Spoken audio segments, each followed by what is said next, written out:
अस्सलामु अलैकुम वरहमतुल्लाहि वबरकातुह।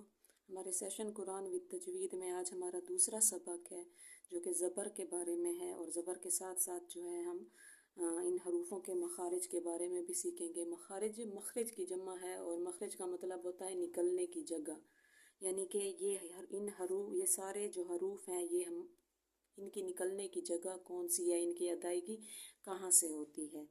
ये जो तिरछी सी छोटी सी लकीर आपको नज़र आ रही है, इसका नाम ज़बर है। ज़बर का दूसरा नाम फतहा भी है। इसको जल्दी और नरमी से पढ़ा जाता है। ये हमेशा हरूफ के ऊपर आती है और इसको जल्दी और नरमी से पढ़ा जाता है।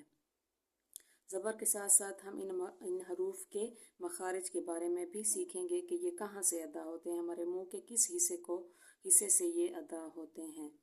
ये सबक नंबर 1 में हमने इन हरूफों के नाम सीखे थे, यानी कि ये मीम है, इसका नाम क्या था, मीम था।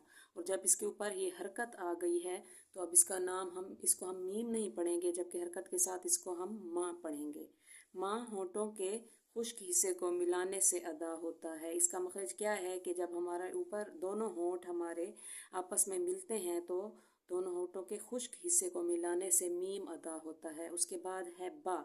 ये मा बा वा फा, ये तरतीब जो आप लोगों को नज़र आ रही है ये अलिफ से लेकर या तक नहीं है जो नूरानी कायदों में होती है, बल्कि ये तजवीदी कायदे में भी हो सकती है। और ये जो है ये सोती तरतीब है। सोती तरतीब जो है वो तजवीद के लिए इस्तेमाल होती है। सोत का मतलब होता है आवाज़, यानी कि ये इन हरूफ के ऊपर जब हरकत आती है तो इनकी आवाज़ कहाँ से अदा होती है, इसलिए ये तरतीब है जो कि मीम से शुरू हो रही है। मा बा व फ व वो त द तो ज स सो ल न रो ज श य व क क़ अ ह आ ह ग़ ख़। मीम से लेकर ये ख्वा पर ख़त्म हो रही है।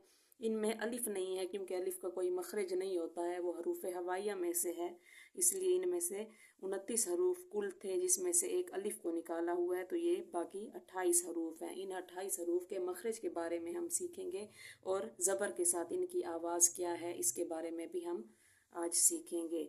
मीम का मखरज है कि मीम होठों के खुश्क हिस्से से अदा होता है, और हरकत के साथ ये हम इसको नाम से मीम नहीं पढ़ेंगे, मीम इसका नाम है, हम इसको पढ़ेंगे माँ।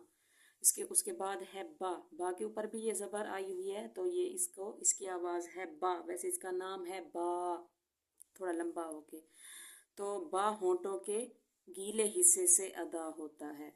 ये हमारे होठों से कुल 4 हरूफ अदा होते हैं। ये 4 जो आपको नज़र आ रहे हैं, मा बा वा फा। मीम होठों के खुश्क हिस्से को मिलाने से, बा होठों के गीले हिस्से को मिलाने से, वाव होठों को मुकम्मल गोल करने से वाव अदा होता है, और हरकत के साथ वाव इसका नाम है, और ज़बर के साथ वा। और फा हमारे ऊपर वाले 2 दांत नीचे वाले होंठ के गीले हिस्से से लगते हैं तो फा अदा होता है। उसके बाद हमारे ज़ुबान से जो है, ये ज़ुबान के आगे से ये 12 हरूफ अदा होते हैं। 1 2 3 4 5 6 7 8 9 10 11 12, ये 12 हरूफ हमारे ज़ुबान के आगे वाले हिस्से से अदा होते हैं। फ व हमारी ज़ुबान की नोक जब ऊपर वाले दांतों के सिरों से लगती है तो र वो अदा होते हैं। ये तीनों हरूफ जो हैं वो ज़ुबान की नोक ऊपर वाले दांतों के सिरों से लगेगी तो र वो अदा होंगे। रा को नरमी से अदा करेंगे, सीटी की आवाज़ इसमें पैदा नहीं होगी, और वो थोड़ा मोटा पढ़ेंगे, ये नरमी से मोटा है। उसके बाद है ता दा तो। ज़ुबान की नोक ऊपर वाले दांतों की जड़ों से लगेगी, और दबा के हम लगाएंगे तो ता दा तो अदा होंगे। ये तीनों हरूफ भी एक ही इनका मखरज है। ज़ुबान की नोक ऊपर वाले दांतों की जड़ों से लगाएंगे तो ता दा तो अदा होंगे। उसके बाद ये तीन हरूफ हैं ज सा सो। ज़ुबान की नोक नीचे वाले दांतों के मसूड़ों से लगेगी तो ज सा सो अदा होंगे। और सीन में थोड़ी सी सीटी की आवाज़ हम पैदा करेंगे, स्वाद को मोटा पढ़ेंगे क्योंकि ये मोटे हरूफ में से है। उसके बाद है ला न रो।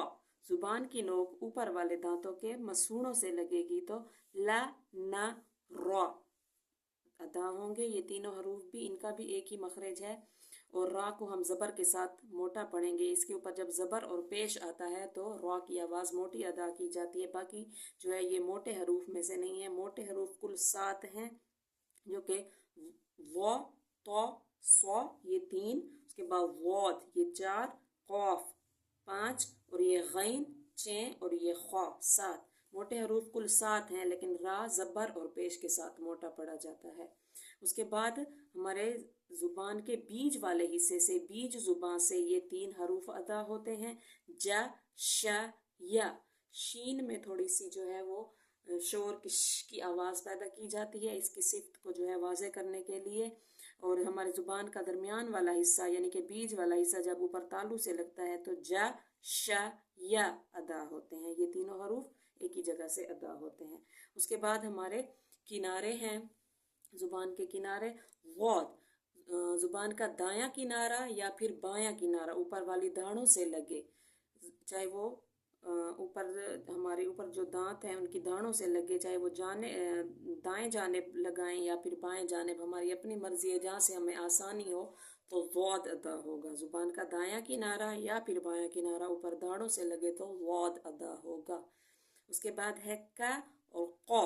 ان دونوں کا ایک مخرج ہے، یعنی کہ حلق زبان کی جڑ تالو کی جڑ سے لگے تو کا اور قو ادا ہوں گے۔ کا اور قو زبان کی جڑ تالو کی جڑ سے لگے گی۔ کا میں آواز باریک ہو کے منہ کی طرف نکلے گی، اور قوف میں یعنی کہ قو میں آواز حلق کی طرف موٹی ہو کے جائے گی۔ اس کے بعد ہمارے حلق سے 6 حروف ادا ہوتے ہیں، ا، غ، قا، ح، غ، خ۔ ہمارے حلق ہماری گردن کا جو یہ حصہ ہے اس کے 3 حصے ہیں، اس میں سے یہ 6 حروف ادا ہوتے ہیں۔ ا اور ہ حلق کے آخری حصے سے ادا ہوتے ہیں جو کہ سینے کی جانب ہے۔ ا اور ہ یہ دونوں حلق کے درمیان والے حصے سے جو جہاں پر ابری ہوئی ہڈی بھی ہے وہاں سے ادا ہوتے ہیں، اور غ اور خ حلق کے پہلے حصے سے ادا ہوتے ہیں جو کہ ہمارے منہ کی طرف ہے۔ غین میں تھوڑا غراٹے کی آواز ہوگی، غ، اور خ بھی موٹا حرف ہے، یہ دونوں موٹے حرف ہیں۔ خ میں خراٹے کی آواز پیدا کی جاتی ہے، اس کو واضح، اس کے مخرج واضح کرنے کے لیے خ، غ، خ۔ یہاں پر ہمارے حروف جو ہیں ان کے مخارج یہاں پر ختم ہوتے ہیں۔ یہ کل 28 حروف ہیں جن کے مخارج میں نے آپ کو بتائے ہیں، اور یہاں پر ہمارا سبق نمبر 2 ختم ہوا۔ انشاءاللہ اگلی کلاس میں ہم آگے جائیں گے اور اس میں جو ہے ہم زیر کے بارے میں پڑھیں گے۔ تب تک کے لیے اللہ حافظ۔